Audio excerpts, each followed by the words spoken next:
for joining us today. I'd like to welcome our guest, Larry Vager of Pathwise.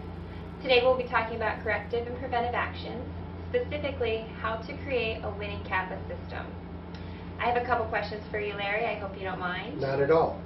Now, CAPA has been around in the industry for quite some time as a regulatory requirement.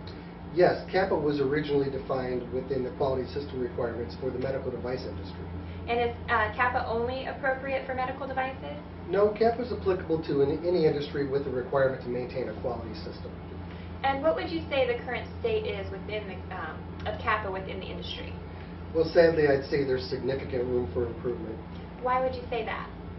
Well, many organizations simply created CAPA procedures in order to be compliant with regulation. They didn't actually create a good, robust CAPA process. And as a result, they're struggling today with CAPA. And what have you seen? Well, the FDA has consistently cited CAPA within 43 and warning letter observations. Would you say that the FDA is concerned about CAPA? I would say so. They would probably be concerned about an organization that does not have the ability to repair itself or maintain control. So do you think an organization should fix its CAPA system in order to avoid regulatory findings? Well, an organization should fix its CAPA system to first reduce risk within the public, second to address out-of-control process conditions, and then third to conduct continuous improvement activity. Continuous improvement, what do you mean by that? A good, effective CAPA system can take a process that's in control but very costly and fix it. So actually a good CAPA system could provide the company a payback. Yes, an effective CAPA system will provide a return on the investment of a CAPA project. You keep using the term effective. What does that mean in terms of a CAPA system? It means a well-designed, robust process that you just simply get results with. It works. And what are some signs of a CAPA system that doesn't work? Too many CAPAs, everything becomes a CAPA. CAPA projects seem to languish and take forever to be finished. The culture within the organization is such that people don't embrace CAPA. They may even hate it. Management seems resentful of the CAPA process. It seems to draw the resources and provide no return on their investment of those resources. Wow. And can you elaborate on what would make a CAPA system effective? Sure. A good CAPA system is actually fed by quality system subsystems, those that produce nonconformances. Fed, what do you mean by that? Well, there is a hierarchical relationship between a CAPA system and QS subsystems. Those subsystems need to be able to appropriately escalate nonconformances into the CAPA system. What do you mean by appropriately escalate? Those nonconformances associated with high risk or out of control process conditions. And CAPA will fix only those? Shouldn't all nonconformances be escalated to CAPA? Well, I want to be careful here. All nonconformances need to be corrected.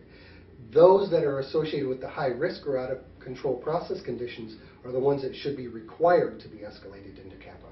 But what's the difference if they're all going to be corrected? An issue that is a nonconformance that's corrected may reoccur. The immediate problem will be fixed, but it may reoccur. A CAPA project will identify the root cause and initiate the appropriate corrective actions in order to prevent the reoccurrence. So why not escalate everything? Organizations that try to do that tend to become overwhelmed with the trivial many and never really properly address the significant few. So an effective CAPA system can actually differentiate between those issues requiring CAPA projects and those just needing correction. Is there more? Yes. So once you've identified projects that are CAPA projects, you need to now appropriately manage those projects in order for them to get results. And can you elaborate a little bit more on that? Sure. CAPA work is actually conducted in phases, and the type of work within each phase is actually unique. So a well-designed CAPA process focuses on each phase in order to conduct that work effectively and thus in aggregate conduct the entire CAPA project effectively. So in other words, each phase of the CAPA process should be individually defined? Yes, individually defined, yet a part of a larger system or family of documentation.